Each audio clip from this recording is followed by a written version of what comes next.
y azul, Malaguedo.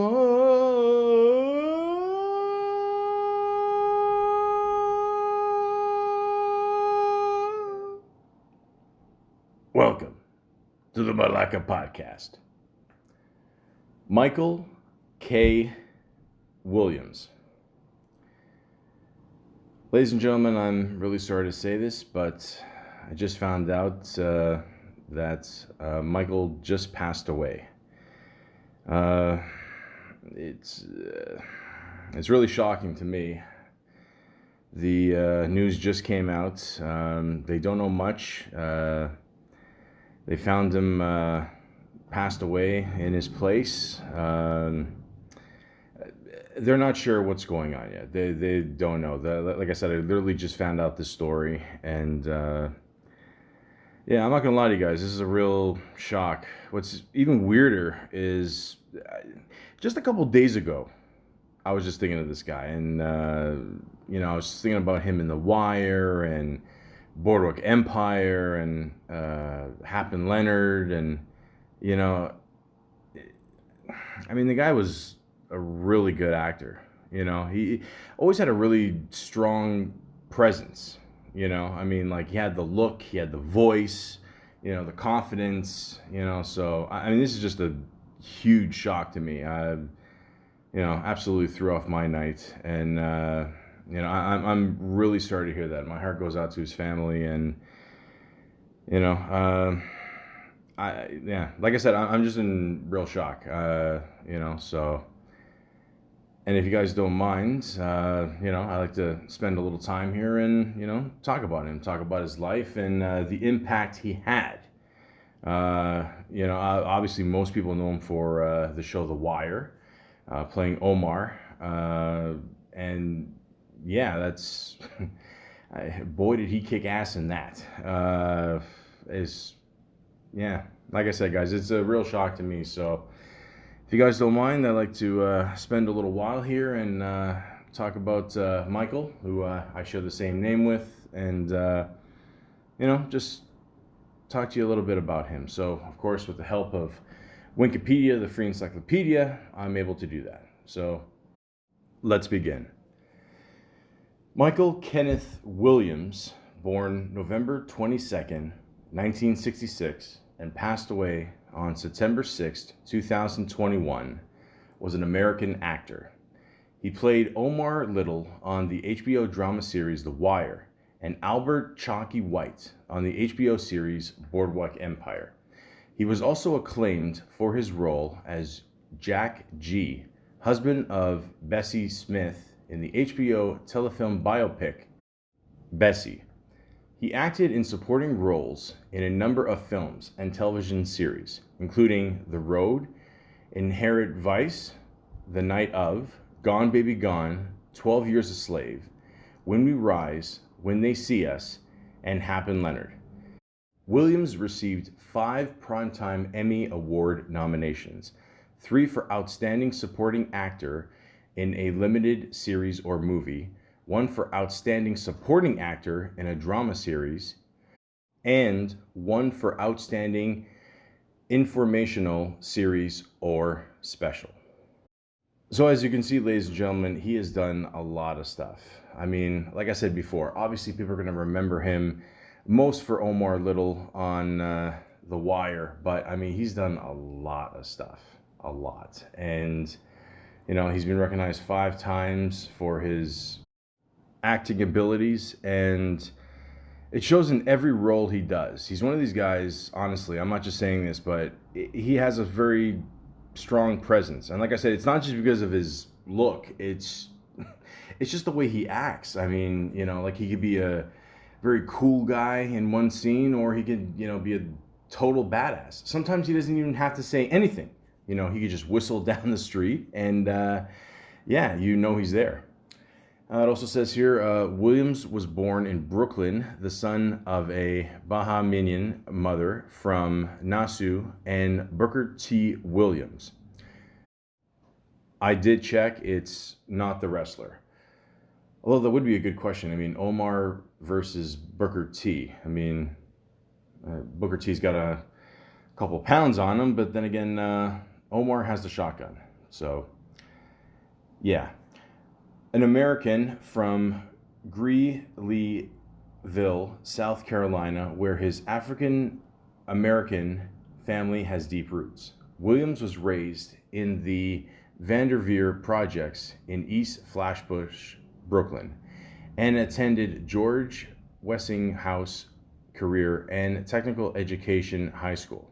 According to a DNA analyst, he is descendant partly from the Mende people of Sierra Leone. After getting into some trouble as a youth, he enrolled at the National Black Theater in New York City. So if you guys know anything about that theater, you got to be able to act, plain and simple. And as for being a descendant of Mende people, the Mende people are one of the two largest ethnic groups in Sierra Leone.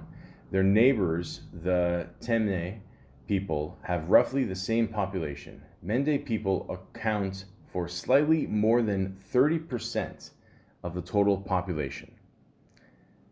So yeah, guys, again, that's two very big deals. So, I mean, I don't know, maybe, I like, first of all, to come from Flatbush, I mean, like, even now, I mean, it's, I'm a Canadian, and even I know, like, how tough it is, especially back in those days in Brooklyn. And it's it's not like what it is now, very gentrified, not saying that's still not, a tough place, but things have changed. You can ask anybody that has been living there for the last, whatever, 40, 50 years. So, and he's, carried on his tradition of, his roots, and, I'm sure that's where he gets a lot of his toughness from. I mean, and like I said before, being in the National Black Theater, they just don't accept anybody, so he had a little trouble growing up. Who doesn't? And then you're, like, if you're lucky enough, you find something you're really good at, and you find another way of, just doing good in the world.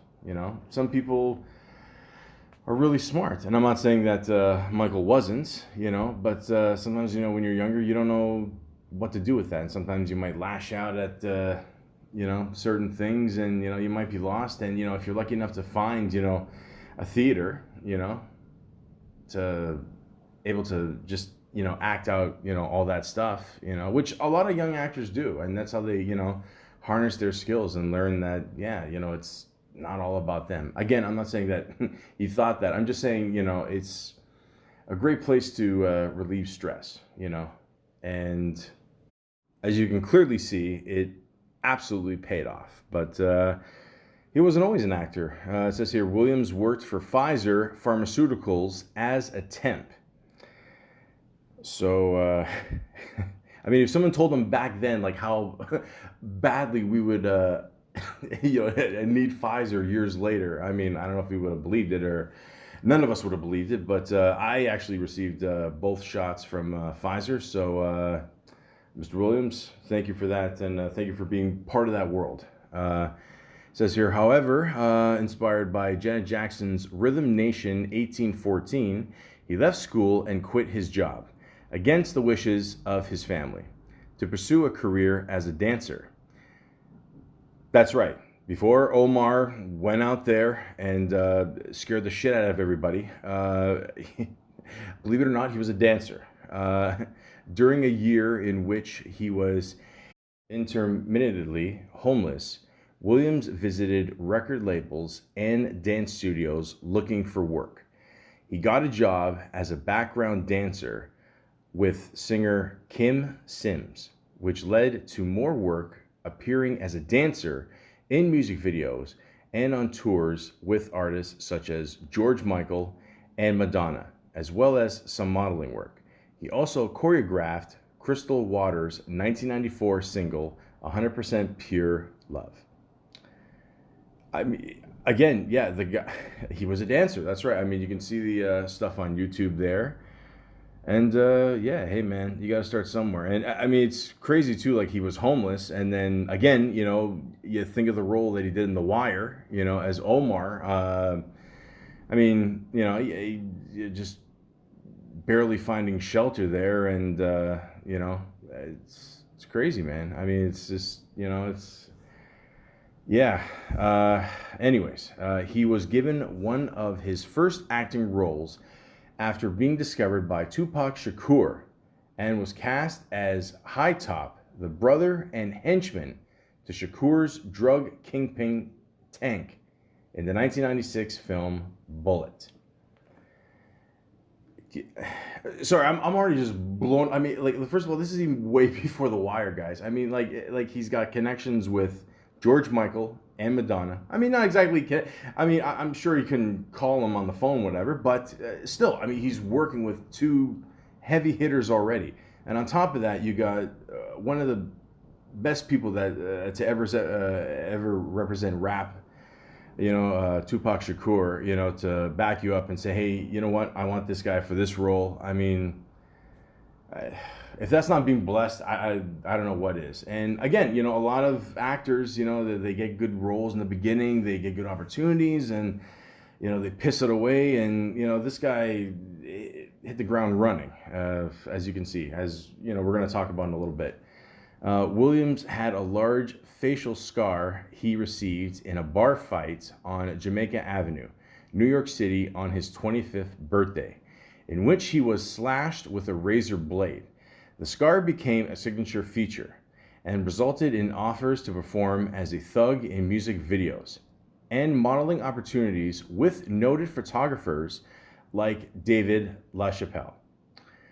Again, guys, I'm not into fashion and photographing and all that. I have a cousin that she's awesome at doing everything. She even, won Greece's top model. Yet, I swear, I'm not making that up. There is actual talent in my family. Thank God. And yeah, so but even I know who Dave LaChapelle is. So again, like, but this is awesome. I mean, I'm really proud of this guy. I mean, like, like he's got all these great connections at such a young age. It's such a young start here. I mean, this is awesome. I mean, this is great. And the whole thing with him getting the scar on his face. I mean, let's just be honest, guys. I mean, how many models do you see out there with scars on their face? Not a lot, And if you're trying to pursue that, be a lead dancer in a music video or an actor, it might cost you roles, But then again, with him, it was the complete opposite. Like, it gave him a distinctive look, And again, that didn't slow him down at all. Like I said, I mean, this would slow down, if not stop, a lot of people's careers. He just kept going. He didn't care. Honestly, I mean, that takes a lot of balls to do that. Honestly, I mean, I'm sure once it happened, you're like, fuck, like, how the hell am I gonna go on here? And is it permanent? Can it be fixed? And maybe you'll go into like a deep depression or something like that. I mean, like, I wouldn't blame him if he did, but the guy just kept going, so.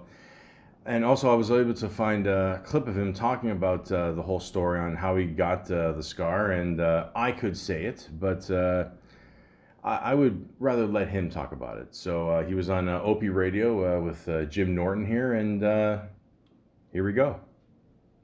You know what? I believe that this scar turned out to be what it is because I was given two opportunities to retaliate on this person that cut me. I'd never lived through before my entire life, but post this situation, I had two opportunities. One person offered to kill him for me. All they said was, "Could you give me a picture of him and get an area where he was at?" I got the picture. I found that he hangs out in Crown Heights. I never gave them that information. I didn't want his blood on my hands. Another time I ran into him was I went to a friend's house in Jersey, and he was there. What? Sitting there. Me and mom, he's dead now. My friend who went to go see his dad now. And yeah, we used to hang out every Friday in Jersey. I go down, drive to Jersey, hit the bars, and get that old Jersey club, and you'd have that boom, boom, boom, boom. Bunka, bunka. Yeah. That was on Friday night. I would leave Brooklyn and I would go out there, drive to their house, a house full of like dudes. They all worked in. I think it was fresh out of college, college days, whatever. And I would go hang out with them on Fridays, and that group of guys. And one Friday I went over there, and dude was sitting there in gym shorts, hanging out the house. And so my buddy introduced me to like, hey Mike, this is so and so, this is Mike. I looked at him, he said, hey, how you doing? I looked at him, just put my head down and shook my head, started laughing. I looked back at him and said, well, you don't remember me? He looked at me, he said, no. I said, I know, I think I got my wires crossed. I went back in the living room, I sat down, and I swear to you, you know they say the devil, the angel sits on your shoulders. I heard a voice say, go in the kitchen, get a butcher knife and stab him to death. Like I heard the voice in my head telling me to do that, and it scared me so bad that I had that kind of evil in me that I ran out the house. I didn't say goodbye, I just ran out the house and drove back to Brooklyn like sobbing, crying like a fucking baby, man, because I didn't like that I can go there. Right. How ugly that was. Yeah, right? And it's weird he didn't remember you. That's insane. Drunken bar That's fight. fucking crazy. insane. I had no clue. So he has no idea. He's probably, and that guy, if he's still alive, he's probably, Has a no fan of The idea. Wire, and he probably has no idea that he is No, the right. creator of, Yeah. of the look. Ugh. That sounds like a scene from The Wire. Well, if he's listening right now, brother, I thank you. Oh, wow, high road. If you saw him again, would you, now that you are who you are in your life is, would you tell him, look, you in a way changed my life? Yes, I would, and I would also apologize to him. Apologize to him. Yeah, because the only reason that happened is because I was out of my character. Sure. I'm not a violent person. I was taught to walk away or to defuse. My mother didn't raise me to fight, to solve things with my hands. I can't even fight really. It's not my thing, So the fact that I was out there popping shit, as we say, and talking like I had all this shit to back it up was way out of character. The alcohol in me, so I would like to apologize to him because that wasn't who I am. It was out of my character, and then so I was thank him because this shit turned out to be a little blessing in disguise, When you woke up the next day, you're a handsome guy, and you woke up the next day and you realized, like, oh my God, look what happened to me last night. What were you thinking when you saw yourself for the first time tonight? Well, I knew right off the bat that this was too much to try to deal with. Like this is shit that people crack up and have nervous breakdowns over. So I said, I'm not going to just. I have a pimple. This is just a whitehead. It'll go away in time. And I literally did not. I didn't allow myself to feel what had happened to me until I was on set one day. I did this movie called Mugshot. After Bullet, after the movie I did with Tupac, I did a small movie called Mugshot, and in the scene, my gang members, I was part of this gang, and I wanted to leave the gang once I was tired of living that lifestyle, and they didn't want me out the gang. They were like, once you leave, you live for life. So they got me on the street, they beat me up, and they took an ink marker and wrote, the leader of the gang took an ink marker and wrote his name and number on my forehead because I wasn't returning. They called that nigga, this is who, in case you forgot my fucking number, my name is Rumor, and this is my number. They wrote it on my forehead, and I had to come home in the scene and look in the mirror and deal with how my brothers disgraced my face, and I cried so fucking much in that scene that I came out the bathroom from the scene. There was not one dry eye in the room. And the director, he rapped that day. He said, you know what, if I go home this week after this, let's go home. That was the first and last time that I cried. And I got to give a shout out to my big brother, man, Seal, the singer from London. What he did for me, his bravery to go out there in public and be a superstar with his skin looking the way it was. And I heard one time that, I don't know if it was true or not, but somebody was saying that those were tribal markers from Africa, and I was like, that's cool. Tribal markers from Africa. I can get away with that shit. I cut my hair off. I went bald. I had the flat top. I cut that shit off, and I had nice shaved heads. Okay, it's worked, and it kind of blended out the scar a little bit. It kind of worked, and so I went with that for a lot of years. My tribal scar. I did some ancestral research. It's my people too. They cut their face like right. Yeah. That's a great story. Jesus. Be crazy to find out the guy who did that is now a plastic surgeon.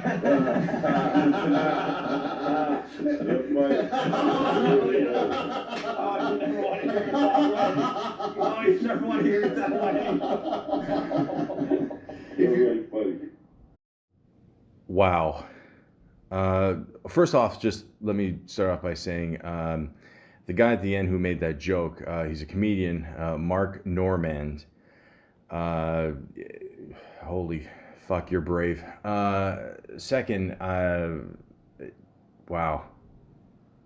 I mean, this is like a scene out of a movie. I mean, what are the odds of that happening to you and you actually end up seeing the guy again? And, you know, it takes everything in you not even do anything, but at the same time, not even like say something. Don't bring it up, nothing. And just, you know, like he was saying, like ignoring the voices in your head, you know, and that's crazy, you know. And then, but like he's such a cool guy. Like he turned it around and made it his superpower, you know. And he even mentioned how Seal, you know, is not afraid to go on stage with his scars on his face and just sing his ass off. And man, it's just a crazy story. Yeah. But again, I mean, you know, like I said, this is how nice of a guy that, you know, he is. He just wanted to go out there and just keep going. I mean, you know, he didn't let that slow him down at all. And again, it absolutely paid off. It also says here that Williams also served as the American Civil Liberties Union Celebrity Ambassador to the campaign for Smart Justice. Now, for those of you who don't know what that is, it says here the American Civil Liberties Union, also known as ACLU, is a nonprofit organization founded in the 1920s to defend and preserve the individual rights and liberties guaranteed to every person in this country by the Constitution and laws of the United States. The ACLU works through litigation and lobbying, and it has over 1,200,000 members and an annual budget of over $300 million. That's no small potatoes. Holy shit. So again, guys, very big deal. Did Omar ever see $300 million? No, I don't think so. But again, guys, this is a huge deal, you know, and it's a huge honor to be a part of something like this. So it wasn't just acting that took up a lot of his time and, you know, a big part of his career. It was all these other things he did as well. And, you know, a lot of people thought because he played a lot of open homosexual roles that he himself was gay. I'm going to be completely honest with you guys. I don't give a shit. I really don't. Gay, straight, as long as you're happy, I've always said, that's all that matters in life. I'm even on Wikipedia here. They have a picture of, it says here, Michael K. Williams on the float as the celebrity grand marshal at the 2016 San Francisco Pride Parade. You know, again, nothing wrong with that. You know, maybe he was bi, maybe he was straight, maybe he was gay. Who gives a shit? Who cares?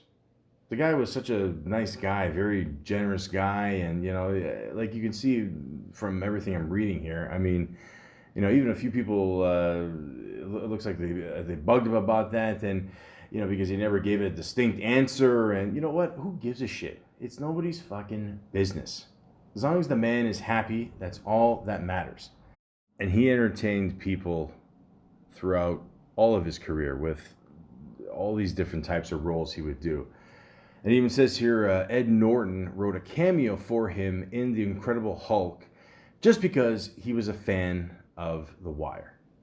So there you go. I mean, he was loved by his peers, you know, very respected actor, you know. Like, again, he will, you know, probably be most known for Omar from The Wire. And, you know, there's nothing wrong with that. I've said this before and I'll say it again. If people know you for one role for your acting career. You know, who cares? You know you can do other things. You've done other things, you know, but it's so cool that you've able to reach so many people with just one specific role. You try to have a good connection with any role that you do as an actor. And I found a clip here that Michael explains it the way he feels about it. The only thing really that I connect with, like me as Michael K. Williams, to any particular character that I play, has got to be the emotion. If the emotion doesn't feel real to me, then the motivation, I'll be acting. It's got to come from a real place. Like Lord knows, I've never killed anyone in my life. You know, I've never been put in that situation, thank God. But when I play characters that commit murder, that emotion that is driving me in that particular scene has got to feel real to me. To me, at least to me. If it doesn't feel real to me, how the fuck am I gonna expect it to feel real to you? So, you know, I gotta go meditate on some dog shit. I'm not playing. You know, thank God the situation is fictitious. So there you go. I mean, again, you know, when you're an actor, you're put in a certain mind state, you know, but that doesn't mean that, you know, knock on wood, or in this case, glass, you have to actually be that person. You know, that's the whole point of fiction versus reality. And, you know, Mr. Williams here did a great job with it. It also shows that Mr. Williams here is not afraid to talk about anything. The LGBT community has been a part of my life since I was a youngin'. You know, I say this all the time. I said the person that taught me the streets, that taught me how to protect myself the best I could, you know, was a dyke. You know what I mean? A very aggressive female who was beautiful and didn't take no shit. That was my best friend. That was my running buddy in the street. You know, I was too soft to hang with dudes. You know, like you know, I was corny. She toughened me up. You know what I'm saying? And that came with some stipulations. One was I went to a lot of gay clubs. Hey, but she was cool as shit. You know what I mean? I went to a lot of gay bars there, a lot of lesbian bars and shit. You know, so this is my homage to the community, because that community has always embraced me. Never judged me. I was just Mike. I wasn't faggot Mike. I wasn't punk ass Mike. I wasn't black and ugly Mike. I wasn't corny Mike. I was just Mike. There you go. He's just Mike. That's it. Again, guys, to be honest with you, like even before this podcast, even as I'm making this podcast, I never even questioned Michael's sexuality. I don't give a shit. You know what I mean? Like he just told the story there, how, you know, he embraces that community, and we all should. You know, like I said, I'm from Toronto. I mean, we have the gay pride parade every year. I mean, obviously not the last couple of years because of COVID, but you know, it's a huge community here. You know, and it doesn't matter. Like in the end, like if you're happy, that's all that matters. That's it. And you know, I mean that, and again, like you see with Michael here, like you know, he embraced that in a lot of his roles. You know, like again, I always say like you are a product of your environment. You know, whatever you grow up with, that's what you're gonna understand the most. And with Michael, I mean, you know, the creativity of being an actor and being able to play different roles, you know, at different times of your life, and using what you've learned and what you've absorbed, you know, all the information from, you know, different things in life. I mean, to show that in your roles, I mean, that's a huge honor. So, you know, again, you know, another reason why I love Mr. Williams here is, you know, you could tell he's one of these actors that's very appreciative of what, like all the opportunities he got. and it absolutely shows in his work. It shows how well, he was as an actor and how much he actually cared about this career that we call acting. And obviously, you can clearly see that if you go on IMDb, because he's been doing it for quite some time. So, if you don't mind, I'd like to go on IMDb and review Mr. Williams' resume. Once again, I do not believe in Rotten Tomatoes. So, let's begin. Like I said before, the very first thing that Michael K. Williams was credited for is the Madonna Secret video. Isn't that the... I forgot the name. How's the song go again? It goes...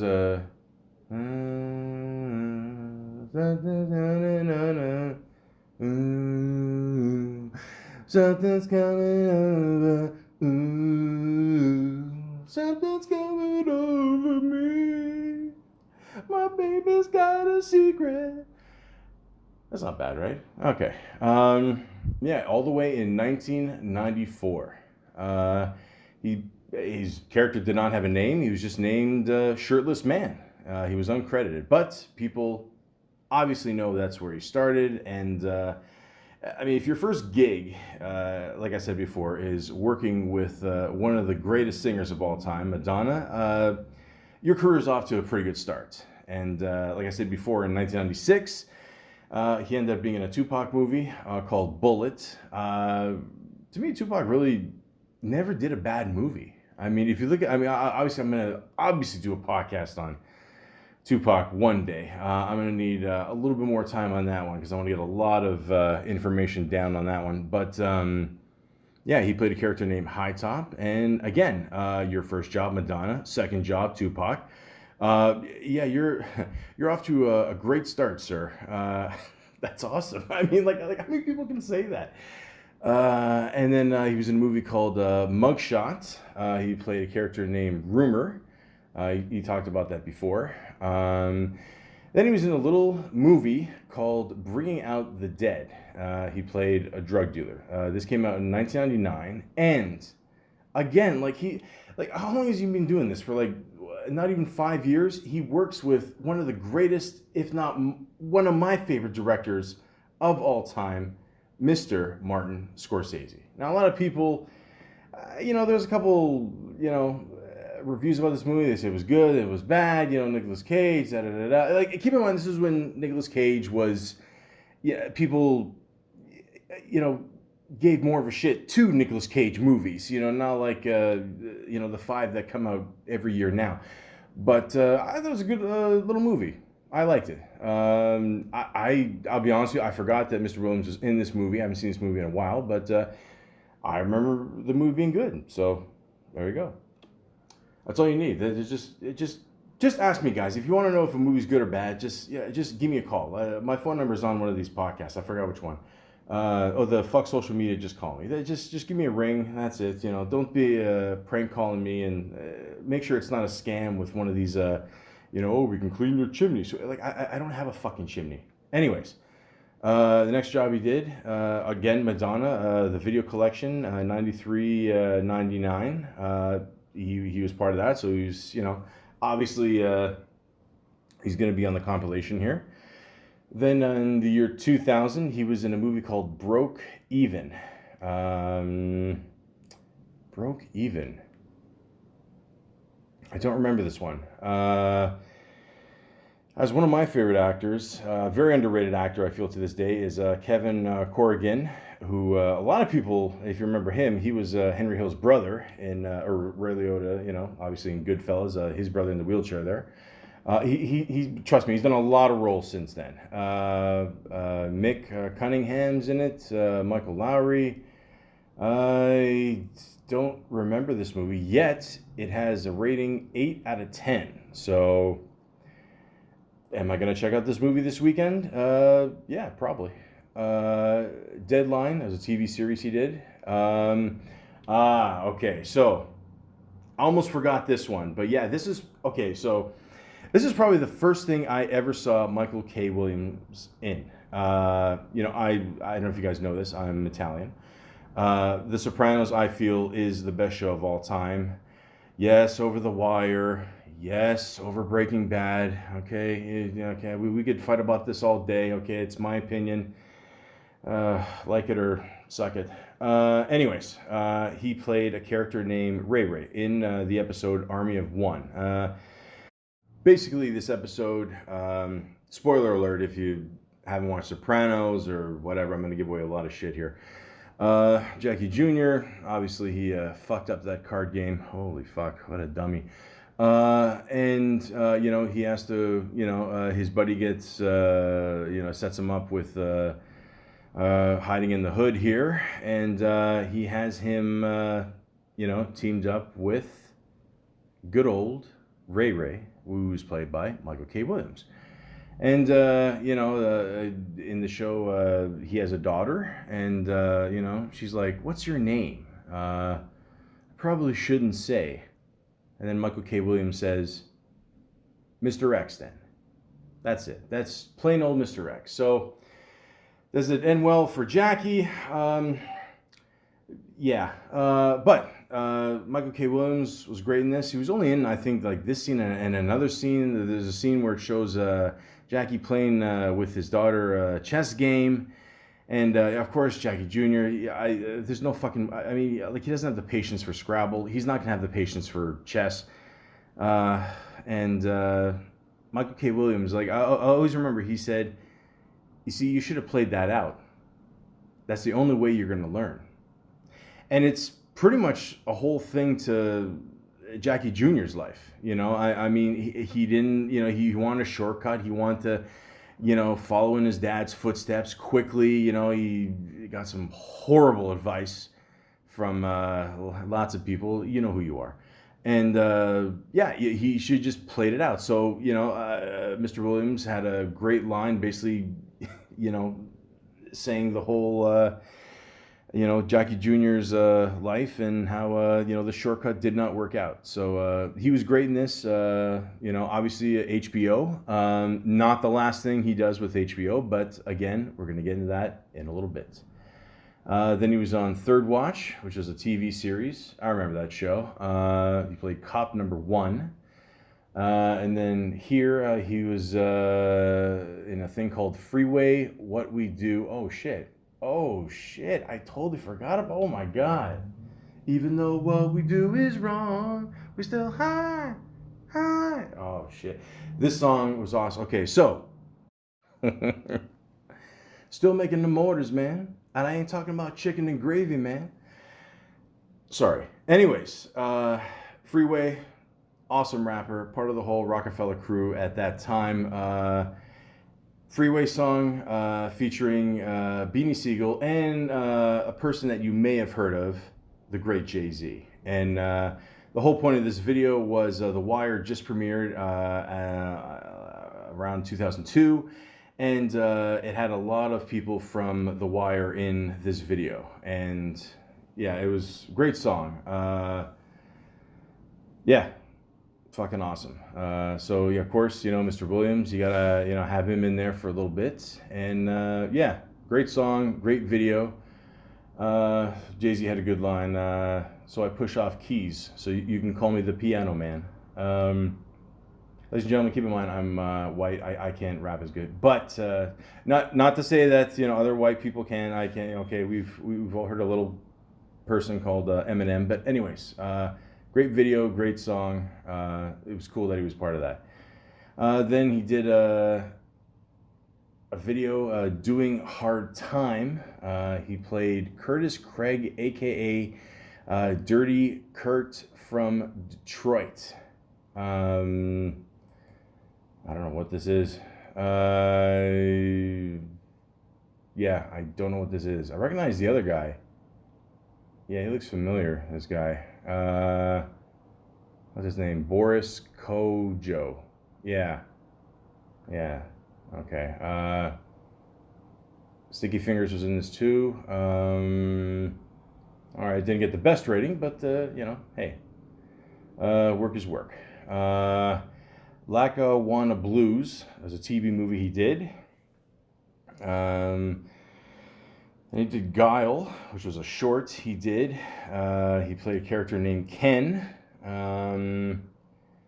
Looking at the movie poster here, I don't think this has anything to do with Street Fighter. Okay.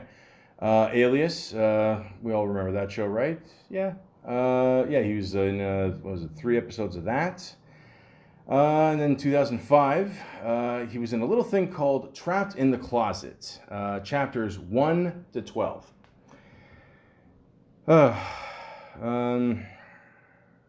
Listen, I already did a podcast about R. Kelly. You know my views there. Actually, if anything, I heard that recently on the new Drake album, he did a sample from an R. Kelly song, and people are giving him shit for, because they probably think, that he's going to give money to R. Kelly for the sample, and I don't know. I don't know. R. Kelly's is almost like clouds in the sky. I mean, sometimes there's no clouds at all. Sometimes there's traces of him, and like, I don't know where I'm going with this, but the point is, there's always an air of R. Kelly jokes, and he's there. And I remember Mr. Williams in these videos. He played the cop, and it was funny. I have to admit, like, if you watch these videos, like, they are funny. It seems like the first couple chapters, he's like everything's rhyming, and then he's kind of just making it up as he goes along. And it was just funny seeing Michael just drive behind the car, and you can clearly see it's a green screen. Like that's one thing I never understood. Like, they taped videos in the house or on the set, whatever. That looks fine, but I don't know. They couldn't go the extra mile to get a cop car made up and make it look kind of real, or I don't know. Again, guys, work is work. I don't know. What can I tell you? I don't think anybody's supporting R. Kelly now these days. But moving on, he was on one episode of Boston Legal. He was in a movie called The Bondage. He played Willie. What the fuck? Sorry, I'm just looking at the cover here, or the movie poster. I don't know, it's a white kid that, he looks kind of dangerous here. What's his name? Michael Rano, sorry. As Italian, I'll get shit for that. But yeah, he's wearing that Obey shirt. He looks pretty pissed off here. What is it? A 16-year-old suburban kid escapes an abusive home only to find himself entangled in the California juvenile justice system and a psychiatric ward. Okay. 7.2 out of 10. That's not bad. Yeah, okay. Mercenary for Justice was a video he was in. 5 Up, 2 Down.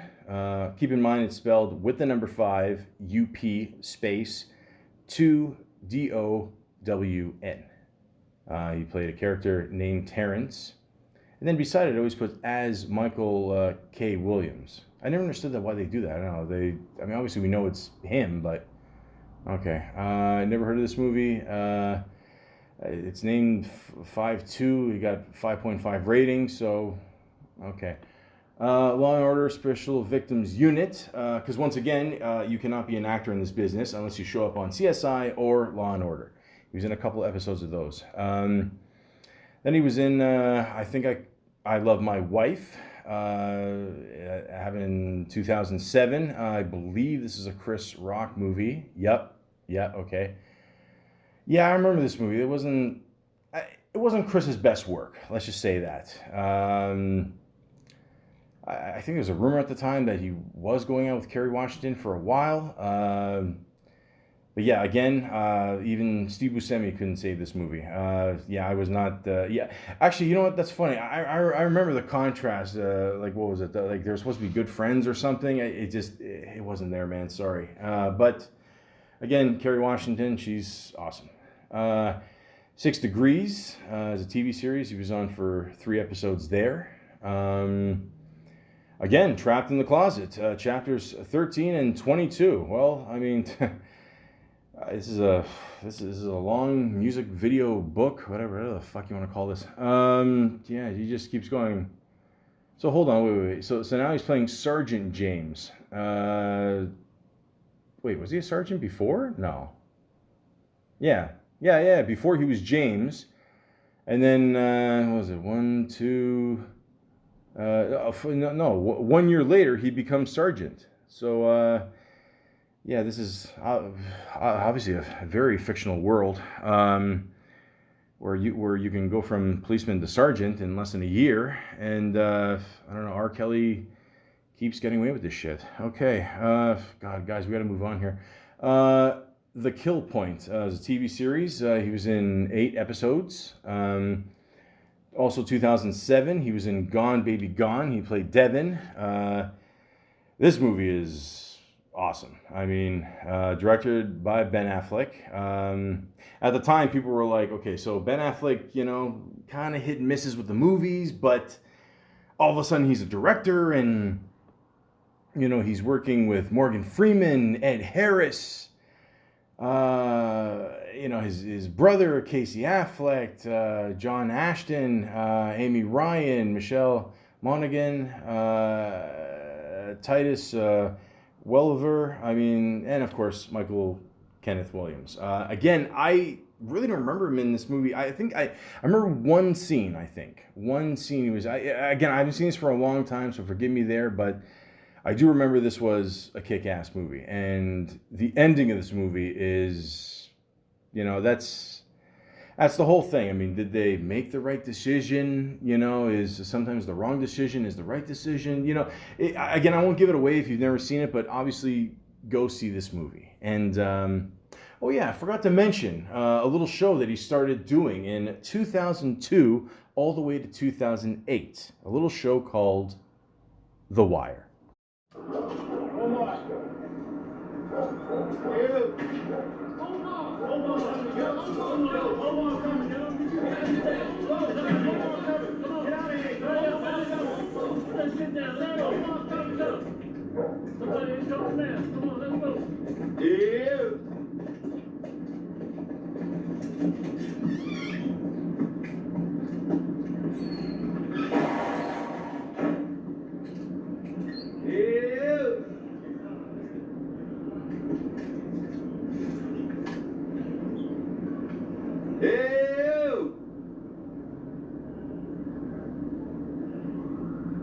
You need to open this door, man, for Huff and Puff.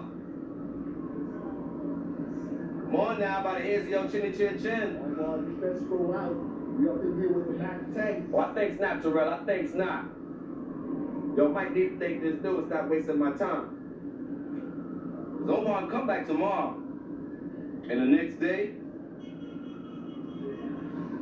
And the next day. And I will put a bullet in all y'all behind what happened right now. You heard?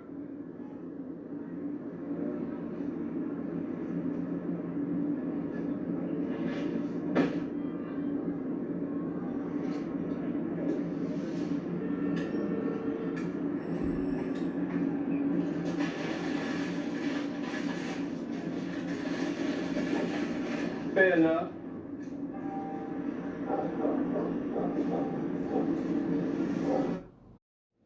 You come at the king, you best not miss. Ladies and gentlemen, Michael K. Williams made this show.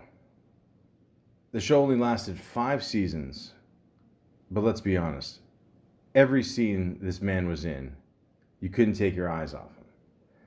And even at the time, they were saying, oh, is this actually based on a real character? And they say it loosely is. And, in the end, who cares? Like, he created something really special with this role.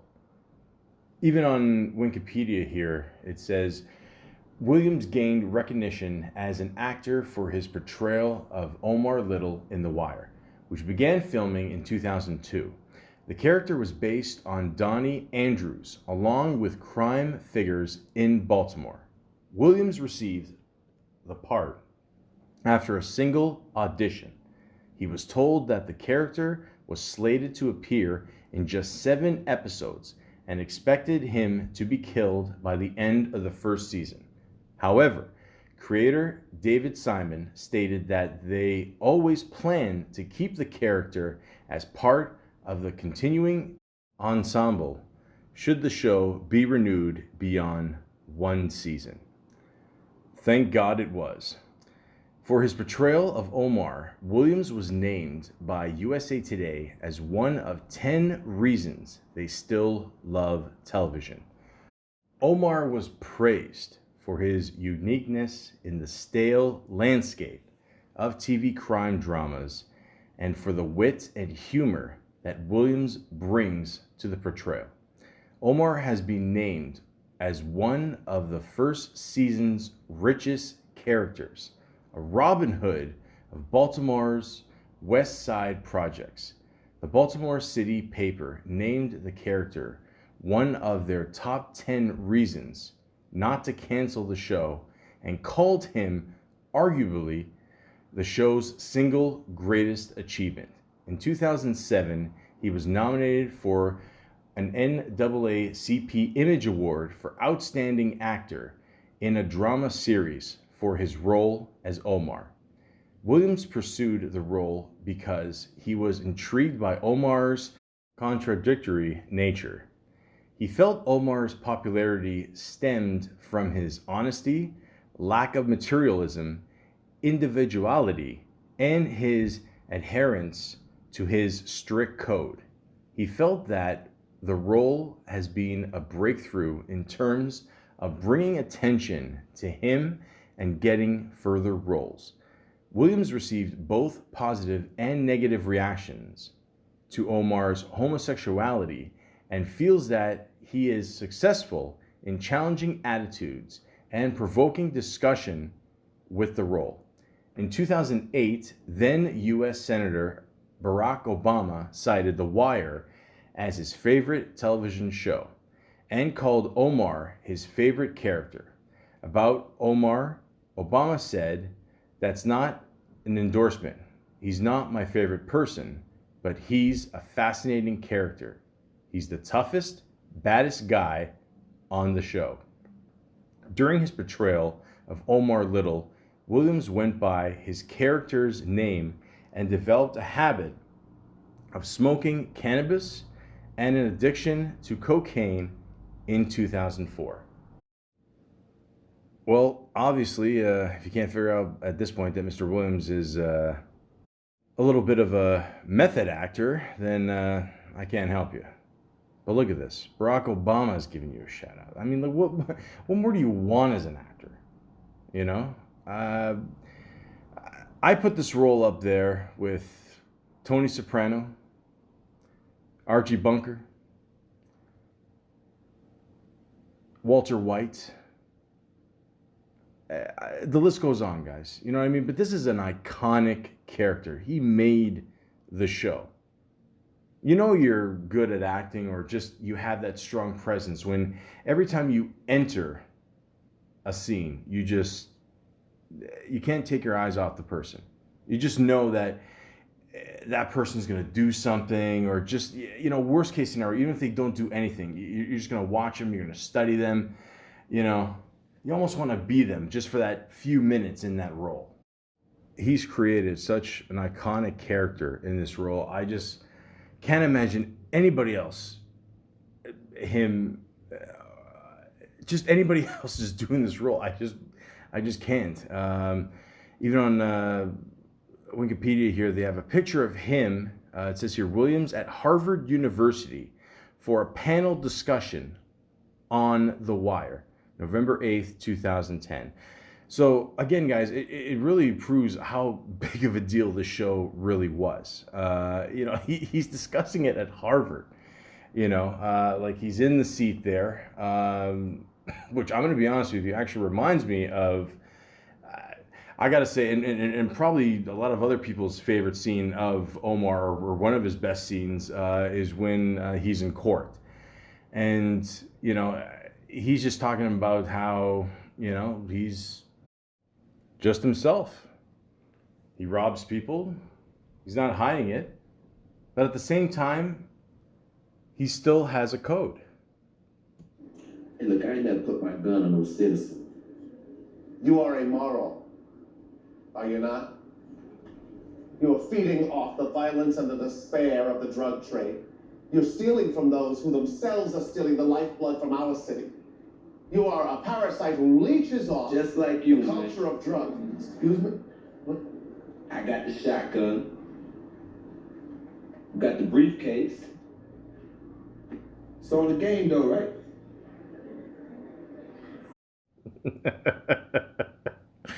You know what I love about the scene at the end there where, the lawyer, he's shocked. Then he looks at the judge. The judge just shrugs his shoulders like, I don't know. I mean, it's just classic, like, and again, keep in mind, guys, this is what in, the early thousands. The Sopranos aired first in 97, and, they made the pilot in 98. It started airing. I love The Sopranos, because it inspired shows like this, The Wire, Breaking Bad. We're basically rooting for the bad guy. I mean, okay, he's robbing drug dealers and somehow keeping the streets clean, but at the same time, like, he's still a bad guy and he's making jokes in court, and we're just fucking loving it. I mean, he's just like again, you can't, take your eyes off him. He's just, like the facial expressions, he's like holding up the tie, it looks like he stole it from Laurel and Hardy. It's just fucking funny, man. He created such an awesome character. How can you name a guy little if he made this much of a big impact? And in this one article I found, he described his character even in more detail. I look at his life, and as someone who is like a real American hero, Williams told Plus for our 2017 cover story. And it's real honest for me to tell you that. This is a man who has been on the front lines for our country in the military. He's a dark-skinned black man that was in the Navy at a time when it was probably not that easy to get into the Navy. Not that easy to get on a motorcycle either. Anyways, he hid his homosexuality while doing all of that. And then to have all that taken from him. Then to say to himself, okay, I'm going to turn over a new leaf and move to San Francisco and start a new life for myself. Only to be hit by the tidal wave and the front lines of HIV/AIDS, and having to fight that frontline battle with the whole meds and everything. Having to get proper health care.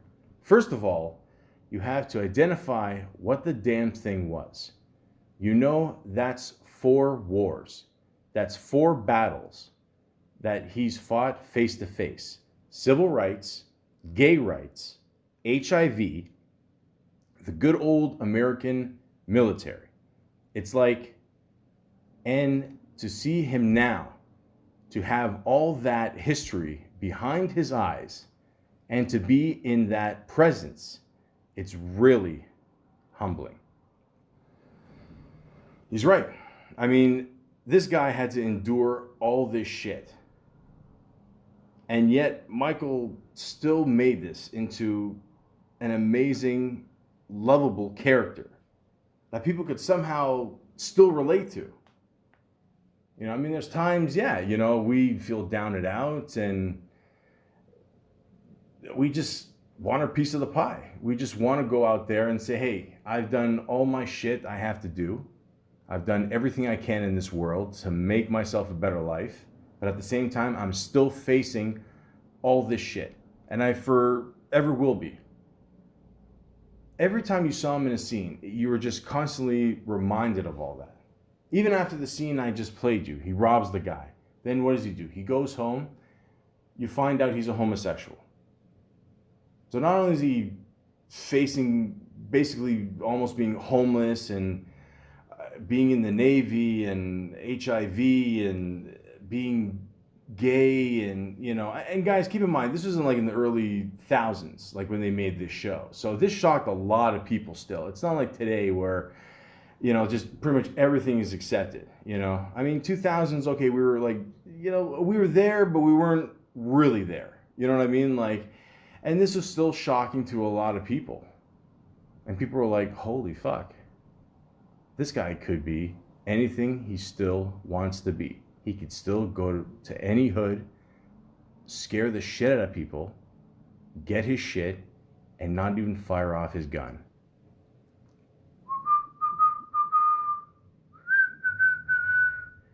Simple whistle. That's all he needed. By far one of the best TV characters of all time. And a lot of people would consider The Wire one of the top shows of all time. And on top of that, you had an excellent cast of people. You had Dominic West, who I also enjoyed in The Affair. And I just want to say this. I'm obviously never going to do a podcast on The Affair. But great show, but one of the worst series finale episodes I've ever seen, okay? It ended too perfect. I didn't like it. I said it. Lance Reddick, Sonia Sohn, Wendell Pierce, also, you know, he's known for saying, you know, a little thing called shit. John Doman, Dedre Lovejoy, Seth Gilliam, Dominic Lombardozzi, Clark Peters, Andre Royo. Guys, the list goes on. You know what I mean? Like and a little guy, I don't know if you ever heard of him, Eldris Alba. This show also got the ball rolling for him. I mean, this was before when he was a security guard at the you know, comedy store in New York, doing other things on the side that were similar to The Wire, ironically. He's also British. Mr. West, also British, which I didn't even find out till after The Affair. But anyways, the point is, this show is awesome, okay? I will say this, though, and I probably get a little bit of shit for saying this, but fuck it, okay? The first 2 seasons of the show are by far the best seasons. By far. You could even debate which one is better, okay? You know, I also am Greek. I could play favoritism to season 2, but I won't. I'm just saying either one is great, you know?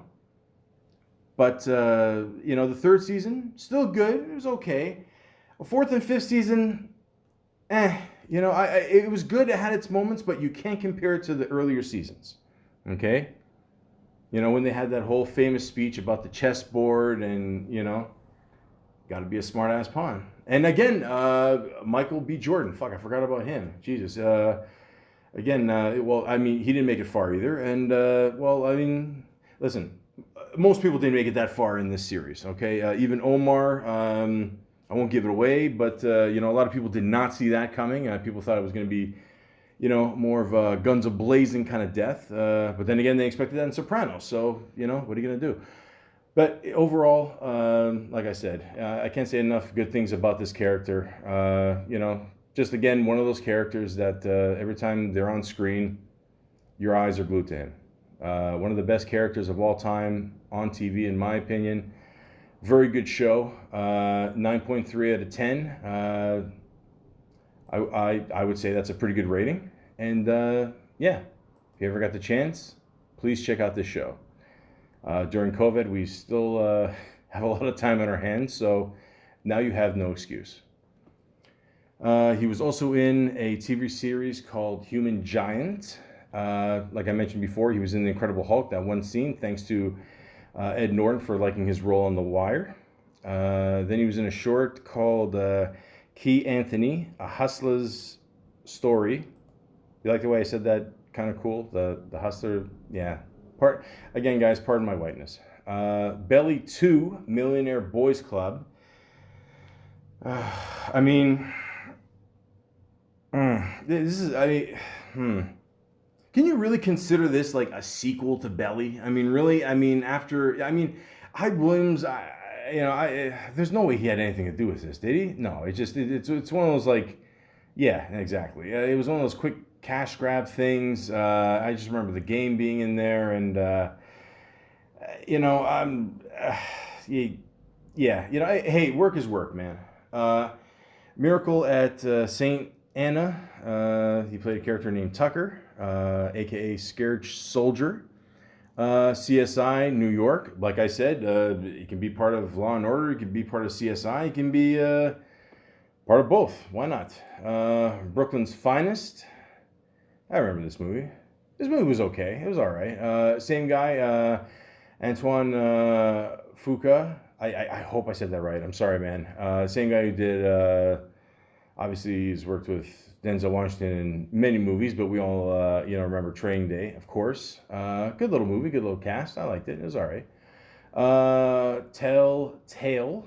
I don't remember this one. Something. I don't know. It shows the movie poster here. Not the best rating. It's something to do with a puzzle. I don't know. Maybe. No, it's probably pieces of his brain. It's something like that. I don't know. I never saw it. Wonderful World. Yeah, it can be at times. No. Yeah, no, I never saw this movie. The Perfect Age of Rock and Roll. He played Sonny Boy. Never heard of this movie either. No. Kiss of Chaos. Demetrius. He plays a Greek in this? No. Maybe, I don't know. Maybe it's possible. I mean, man, you never know. 3.7 out of 10. Addicts, as a movie he did. 2009 was a very busy year. Holy shit, he's got 1, 2, 3, 4, 5, 6, 7, 8, 9. Geez, wow, he's killing it. Sorry. He played a character named Little J. I didn't see that one. A Day in the Life. He played a character called Killer Mike. I don't think it was based on the rapper. No. No, I don't think so. Then he was in a TV series called The Philanthropist. Never heard of this one. I played a character named Dax Vaughn. I get a pretty decent rating, 7.5 out of 10. All right. Then he was in a movie called The Road. He played a character named Thief. I sort of remember this movie. Yeah, Viggo Mortensen. Yeah. I vaguely remember this movie. Yeah, the post-apocalypse and yeah. All right. Then Life During Wartime. Played a character named Alan. Alan looks like a nerdy version of Dennis the Menace, mixed with Chucky there. No, I didn't see this one. Law and Order. Hey, if it ain't broken, don't fix it. He was in a couple more episodes there. CSI. Let's keep this bread and butter train going. Why not? And he was in a show called Behind the Scenes. Yeah, I get it. Detroit 187. His TV show. He was in one episode of that. Aqua Teen Hunger Force. We all know that show. You gotta be high on Molly and really enjoyed it, I guess. He was in one episode of that. He was in the Cookout 2. Cable Guy Mike. I personally prefer the Cookout 1, but who's counting? Bayou Black was a short he did. LUV or Love. I don't know how they pronounce it. Detective Holloway. No, I never saw that one. Crispus Attux. Yeah. Today Was a Good Day. It's a short video he did. Is Ice Cube in this? I don't know. Is that Wayne Brady? Yeah, it is. Okay. Wayne Brady wearing a bandana on his head, and he's got a soul patch. Okay. Community, showed up in a couple episodes of that. Like I said, Community was a good show. 3 seasons good.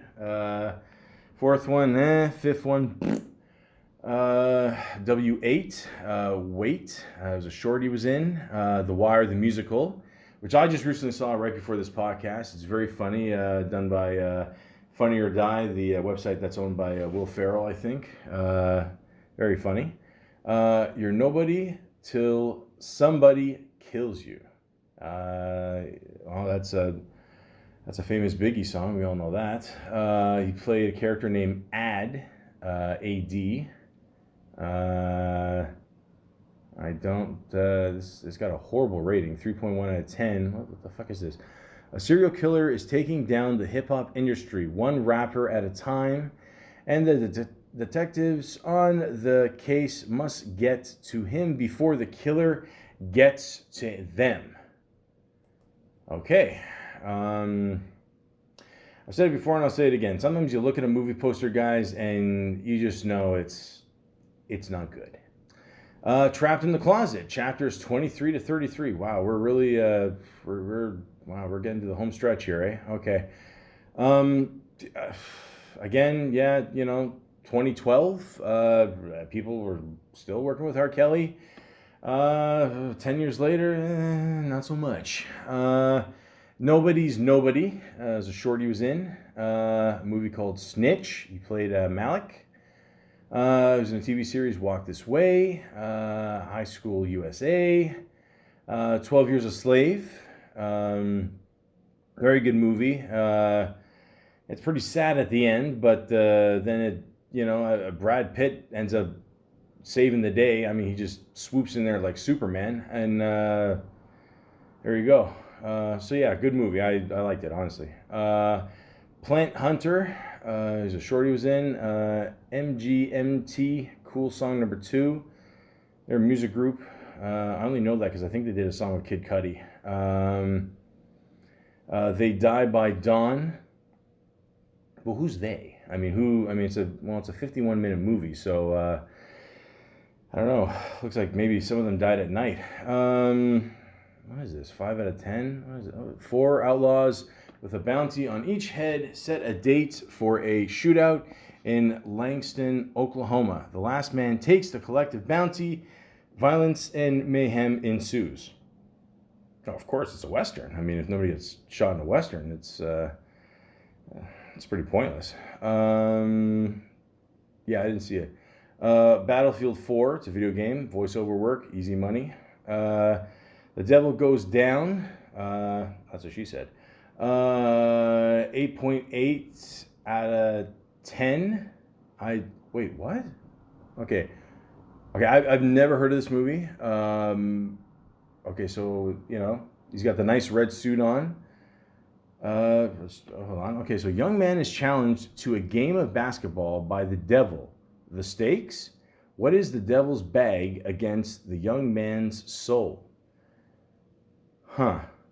See, like sometimes, guys, you go on IMDb and you see a rating and you're like, okay, like, is this a real rating? Is this like one person wrote this review and just decided to give it a high number, like 8.8 out of 10? Is this movie as good as, or almost as good as Pulp Fiction? I kind of doubt it, but I mean, I don't know. I'll probably check it out. Farfield County, as a short he was in. Lucas Brothers Moving Company, is a TV series he was in. Then he was in RoboCop, not the original, the new one, which was, I couldn't even get through like 10 minutes of this movie. I thought it was horrible. I probably didn't even get to his part. So yeah, The Purge, Anarchy, he was in that. Time Out of Mind, he played a character named Mike. He's always he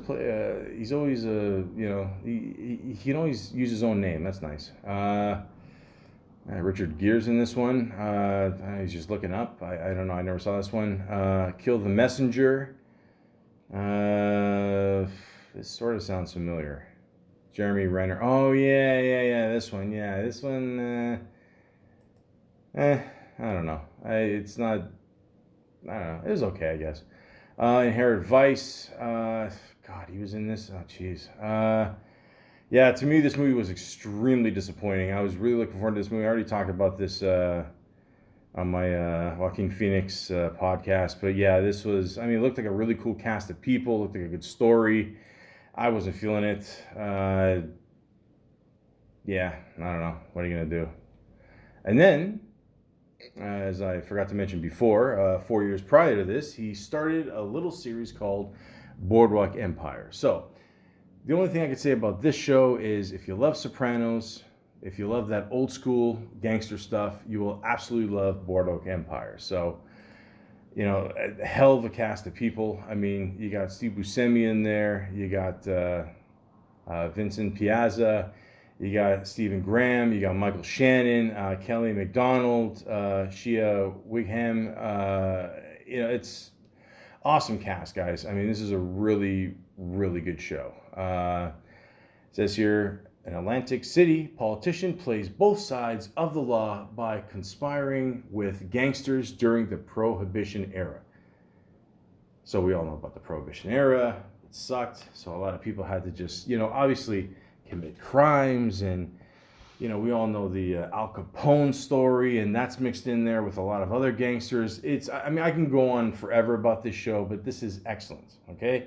It's got an 8.5 rating on IMDb. If you don't believe me, check it out for yourself. Again, during COVID, we got nothing else to do. The fourth wave, fifth wave, whatever the fuck, who cares? Just stay inside and watch Boardwalk Empire. You'll be fine. And forgot to mention, obviously, Michael K. Williams is in this show, and he plays a character named Chalky White. You gotta keep in mind, guys, this is like during the whole Prohibition era. It was no short of a miracle that a guy like Chalky White could rise up and even compete with these guys. He teamed up with Steve Buscemi's character, and one funny part I do remember when one of the first scenes he had, he's talking to Steve Buscemi, and he says, "Don't worry, I'm on the motherfucker." And then Steve Buscemi looks at his buddy and goes, "What does motherfucker mean?" I thought that was great. But yeah, he's great in this. Obviously this is all based on, a true story, true people. So absolutely, highly recommend you check out that. The Gambler. Once again, it was the remake, not the original kick-ass one with James Caan.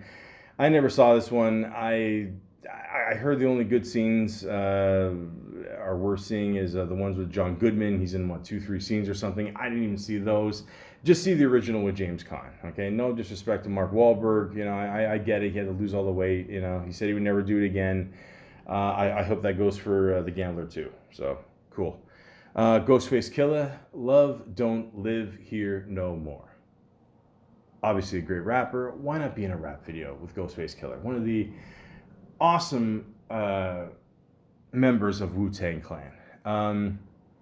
Actually, it's funny too, because at one point I heard years ago that they wanted to make an ODB, aka Dirt McGirt, aka Baby Jesus, aka Old Dirty Bastard movie, and they wanted him to play Old Dirty Bastard. But I don't know if it was going to be like a theatrical movie made for TV. I wasn't sure, but it never got off the ground for some reason. I don't know why. But you can enjoy the new show about the Wu-Tang Clan. The new season, the second season is going to start soon. If you're a Wu-Tang fan, hip-hop fan, highly recommend that show as well. And it's DJ, another movie he was in. He played a character named Jeffrey. Marilyn Manson, the Mephistopheles, I can't even pronounce that word. Fucking, I'm too tired, guys. Of Los Angeles, video in that. Listen, Marilyn Manson, I know he's getting a lot of shit nowadays for, he's getting hit with the whole hashtag #MeToo movement. For something, I think. I don't know. Keep in mind, back in the day, this guy, made a lot of kick-ass music. I'm not so much keeping up with his music now, but I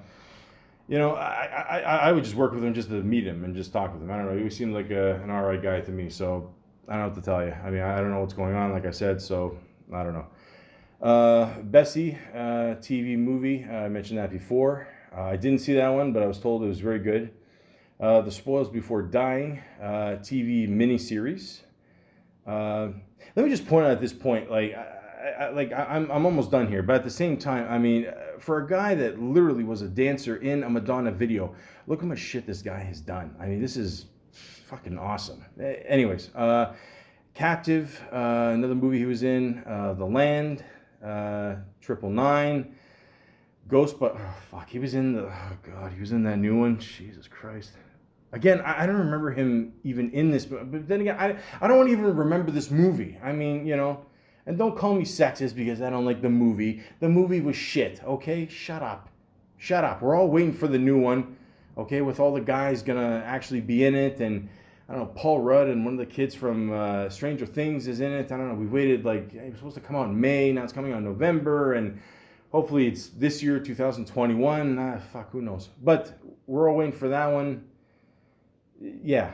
And a TV miniseries he was in called The Night Of. Now, again, I've missed a lot of shows he's done, a lot of movies he's done.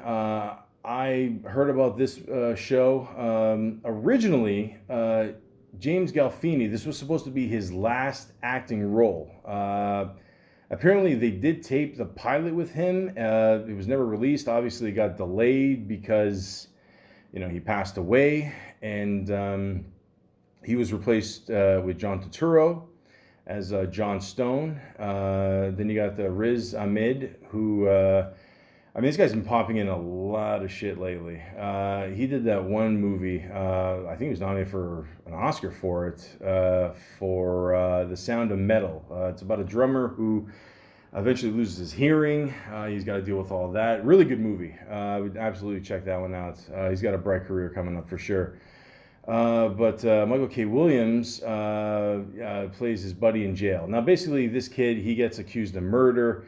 He doesn't remember what happened. I mean, this is a nice kid. He goes out, just one night. He, meets a woman and he's mixed up with alcohol and drugs. He ends up borrowing his dad's cab and he gets into a bunch of shit. Then, obviously, he's got to go to jail and be tried. And, he meets a guy in jail named Freddie Knight, played by Mr. Williams. And he's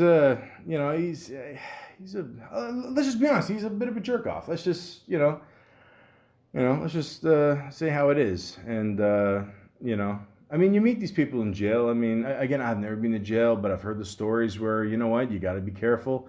You got to be careful who you team up with. These people can end up having your back or they could be against you. A little bit of a spoiler alert. I mean, there's one, scene where, he introduces Riz to drugs here, and obviously he's just doing it because the guy's lonely, and you can just tell at the end, even when he gets out, he never says goodbye to him. You just see Michael's characters in the background, just punching a punching bag, and as he's leaving the jail, Riz's character, Nasir Naz Khan, he just realizes it's bullshit.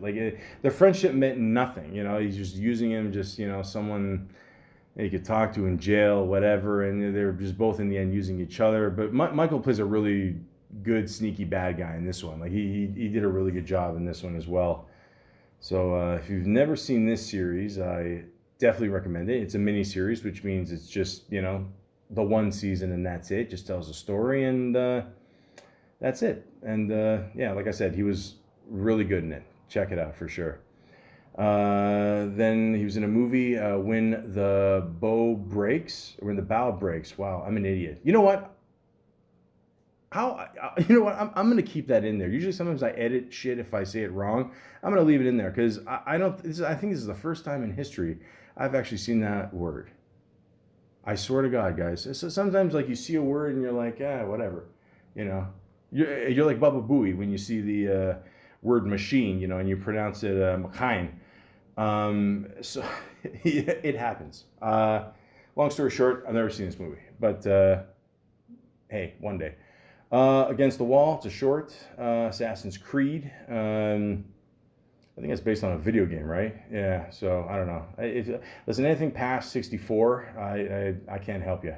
When We Rise, a TV miniseries he did. I've never seen this one. Above the Noise, a short. I never saw that one.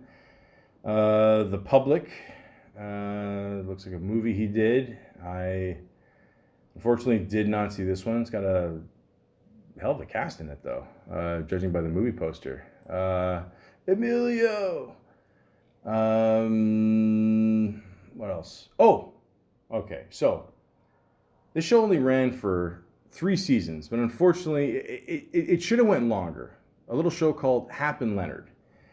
Now, this show, I believe, was on like Cinemax or one of these, I don't know, one of these usual networks you don't see, every day or people don't have. But anyways, really good show. It says here, set in the late 1980s, Hap and Leonard is a darkly comic swamp noir of 2 best friends, 1 femme fatale, and a crew of washed-up revolutionaries, a pair of murderous psycho killers, some lost loot, and the fuzz. Look, did you just hear what I just said? It has all this shit in there. It's a very unique show. So it's basically just, let me sum this up. It's 2 guys, okay? Michael K. Williams plays Leonard Pine, and James Purefoy plays Hap Collins. They're a bunch of buddies. It's kind of like a Hardy Boys kind of thing, and they're just, not so much solving mysteries, but just, getting themselves in these situations and, going to town and just, facing off against, weird fucking people. This was a really good show. Again, I feel it's one of these shows that it didn't get a lot of attention simply because people probably never even heard of it. I heard of it through, how the fuck did I hear about it? I have no idea. But again, it's got 7.7 out of 10, which is pretty good for a TV show. If you have the chance, check it out. It's definitely one of his better roles.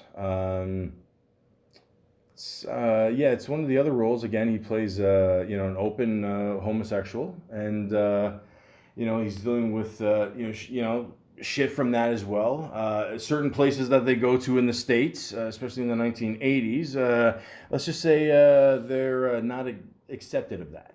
So again, he's doing all that shit, and it's a really good series. Definitely recommend you check it out. Then he was in Superfly. Again, not the original, the new one. I saw a little bit of it. I know it was by Director X. And keep in mind, I'm a Canadian boy. I love Director X. I grew up with his name as Little X, or for a while it was just X. And I think he started off as like an intern at Much Music or something. I mean, this guy, the story, like he told this one story on stage one day. Like, I don't want to give it away. Like, see it on YouTube. Trust me, it's worth checking out. The guy's been through a lot of shit. I mean, the guy's created a lot of cool music videos.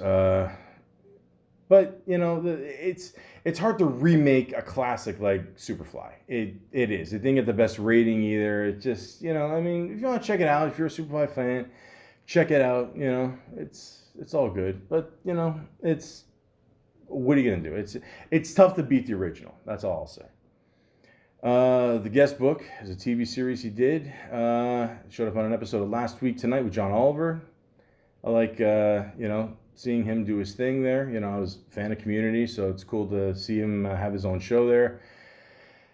When They See Us. Okay, so this is an insane story. I mean, this is actually based on 5 teens from Harlem become trapped in a nightmare when they're falsely accused of a brutal attack in Central Park. And once again, this is based on a true story. Michael K. Williams is in it. He plays one of the boys' fathers, I believe. Yeah, Bobby McCrae.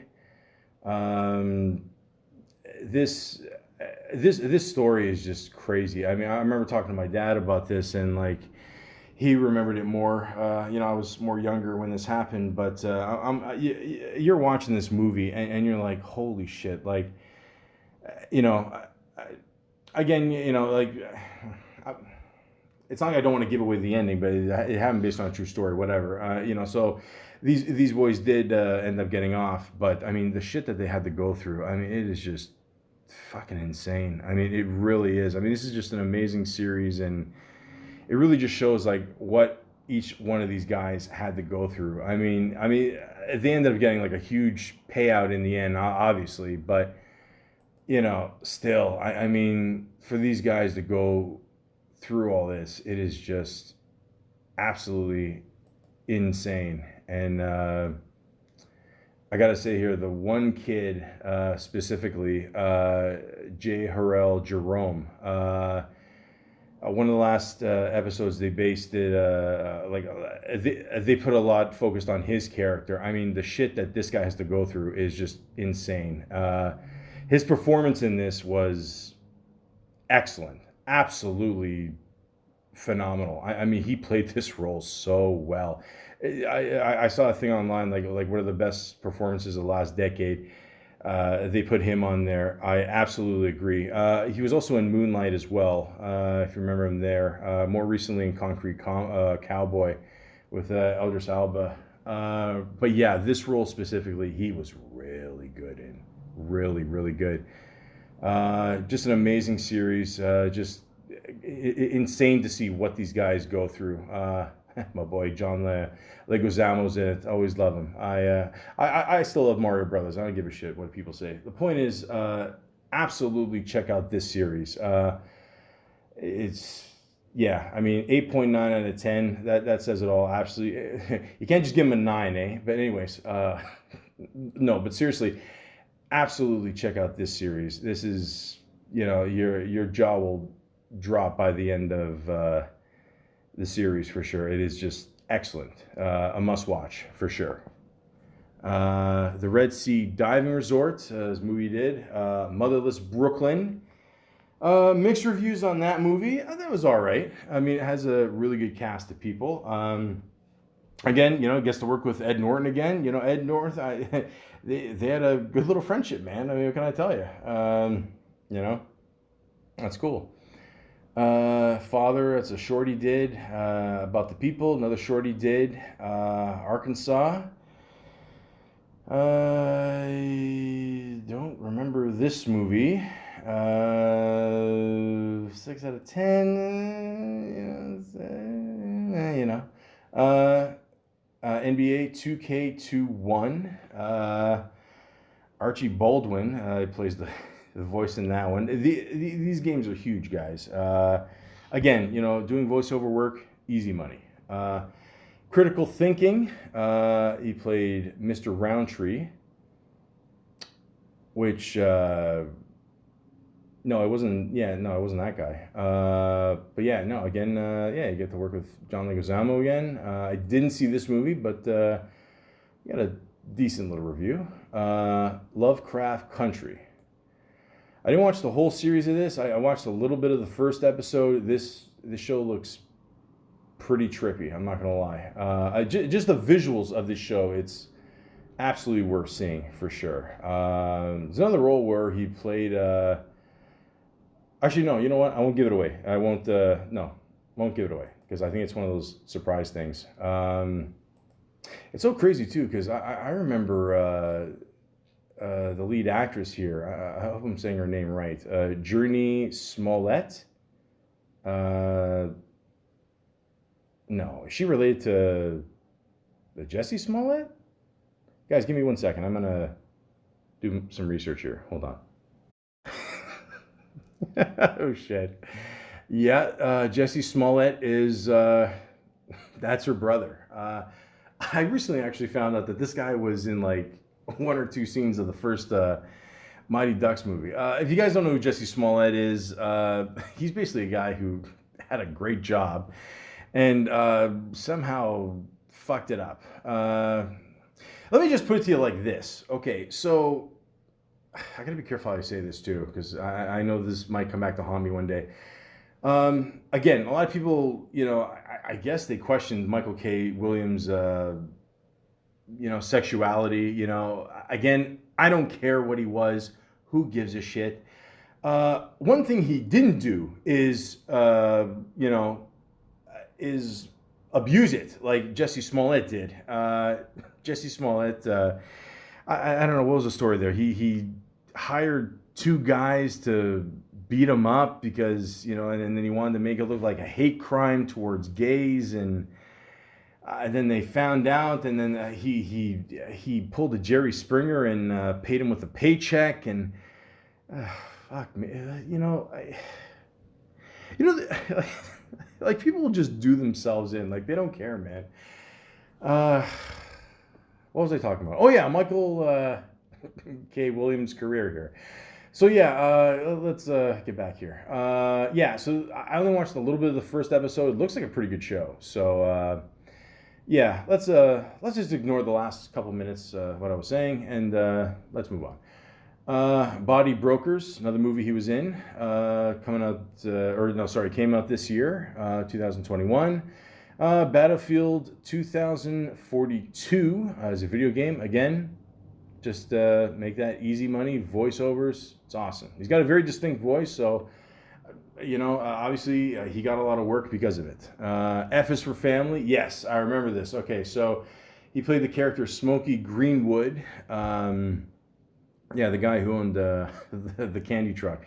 F is for Family is a really funny cartoon. The last couple years, I'm not really into that many new cartoons anymore. It's a little past my prime. Maybe I should mature. I don't know. But then I discovered Rick and Morty, and I discovered I'm more immature than ever. No, but seriously, Rick and Morty, great show. F is for Family, you can check it out on Netflix. Very good show. Bill Burr, I think one of the executive producers is Vince Vaughn. So they end up teaming up, making this great show. So yeah, there you go. Now, he's got 4 things coming up. One of them is Vital Signs. It's a TV series. It says here it's complete. Stars. Okay, we got Dr. Dre. We got Rebecca Flynn White. Millie Moto. I don't see a description for the show. So I don't know. I don't know what the show's about. I haven't seen Dr. Dre act in anything since The Wash. So yeah, I'll check it out for sure. Another thing that's completed is Surrounded. Let's see what we got here. Former Buffalo soldier Mo Washington travels west to lay claim on a gold mine. After her stagecoach is ambushed, Mo is tasked with holding a dangerous outlaw captive and must survive the day when the bandits gang tries to free him. All right, so got a good old little Western here. Okay, fair enough. Yeah, no release date, just says 2021, so I don't know, we'll have to wait for that one. Another one that's post-production is a movie called 892. A Marine War veteran faces mental and emotional challenges when he tries to reintegrate back into civilian life. Okay. Who we got here? We got Connie Britton, who I always liked. Jeffrey Donovan. John Boyega. He's the guy from, what was it, Star Wars, right? Yeah. Yeah. Okay, so we don't know when that's coming out. All right, so we got to wait on that one. And the final thing, it says pre-production. It just says Untitled George Foreman Project. Okay. Obviously, it says here the life and boxing career of George Foreman. For those of you who don't know who George Foreman is, he's the guy who, he had an awesome grill, for one thing. Which, by the way, I found out a couple years ago that apparently it was promised to Hulk Hogan because they both had the same agent. And apparently it went to George Foreman because Hulk Hogan was just like, I'm not going to be in charge of this, brother. So he didn't want to do it. And he lost out on a nice amount of money. But obviously we all know George Foreman is an awesome ex-boxer. So yeah, that sounds pretty good. If you guys ever see that picture of him lifting up a whole cow or an ox, or I don't know what that is. I think that is an iconic picture, man. That really just shows like how strong this guy was. But yeah. Yeah, it doesn't say much else. It just says Chris Davis is going to play George Foreman, and Sullivan Jones is going to play Muhammad Ali. Yeah, I can't really find anything else. That's it, yeah. And Michael K. Williams is going to play Doc Brodus, a.k.a. the Godfather of boxing. He was a very big influence in George Foreman's career. And yeah, there's a couple nice pictures of him and George together. You can find them on Google, obviously, because nobody uses Yahoo anymore. And I did find one picture of what Michael K. Williams' real life character Doc Brodus would look like, and yeah, since it's in pre-production,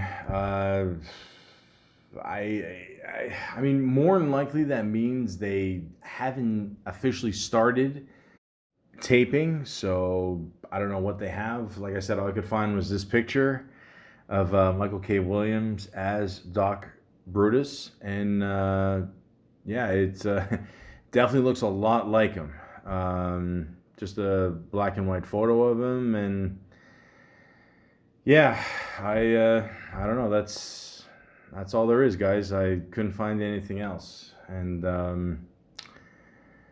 yeah, you know, we never know when our time is, you know. But like I listed off here, Michael K. Williams absolutely took advantage of his career, but in a good way. I mean, you know, played a lot of iconic roles.